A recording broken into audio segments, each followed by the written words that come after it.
look more specifically at what happens to that resistor in this RL circuit. And what's going to happen is that the voltage across the resistor is going to slowly increase as the current increases because of Ohm's law, that delta V is equal to IR. So as I increases, then the voltage must increase. So the voltage in the circuit is originally across the battery, right? So we start out with this being at like 6 volts, and then it's still 6 volts across the resistor, and so all the voltage drop occurs across the inductor at the very start. And then at the end, where are you? And then at the end, when the circuit has been closed for a long period of time, and that long period of time depends on the time constant, all the voltage across the inductor, across the resistor. So this is at 6 volts, and then the resistor drops it to 0 volts because there's basically no voltage drop across the inductor after a long time, because it's basically just a wire. So this means that the same current, and one key idea here is the same current travels through every component in the circuit. That if there is no current through the inductor, there is no current through the resistor. If there is current through the inductor, then there must be current through the resistor. So all the circuit components have the same current, but not all the circuit components have the same voltage drop. And this is what the inductor circuit looks like when it's discharging. So everything starts out high. Here we have no battery, so the voltage in the inductor must equal the voltage in the resistor, because if we use the loop rule, right, we start out here, we go down in voltage across our resistor, then we have to go up in voltage across our inductor as we travel around. Now we're going to look at this discharging circuit. We know it's discharging because the problem statement says that the electromagnet is now allowed to discharge. Previously we found that the maximum current was 3 amps and the time constant was 2 seconds.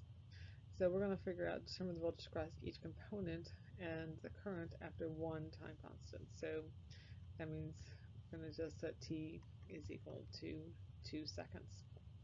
So we said the voltage max was 24 volts. And so for discharging, everything discharging has the same basic formula, e to the negative t over tau. So it's 24 times 0.367 gives us 8.83 volts. So the delta V across here at that time is 8.83 volts. And then the current is maximum is 3 amps.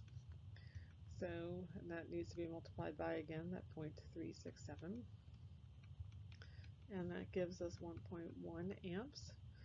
And the voltage across the resistor can be found one of 2 ways. We can use the I max times R. Really, this is Ohm's law, right? So 3 amps times the resistance of 8 ohms times the 0.367 gives us, no surprise, this is 24 volts. So 24 times 0.367 gives us the same exact answers across the inductor. No surprise, because if this is going up 8.83 volts, then somewhere in the circuit has to go down, according to the loop rule. And we could also use our loop rule as well. There is now 0 across the battery because there's no battery. So that means the equation changes to VR equals VL. And so they have to be equal to each other. There's all those equations again. Then now it's your turn. Now what happens after 2 time constants? Determine the voltage across the resistor after 2 time constants. Okay, hopefully you had enough time to figure that out.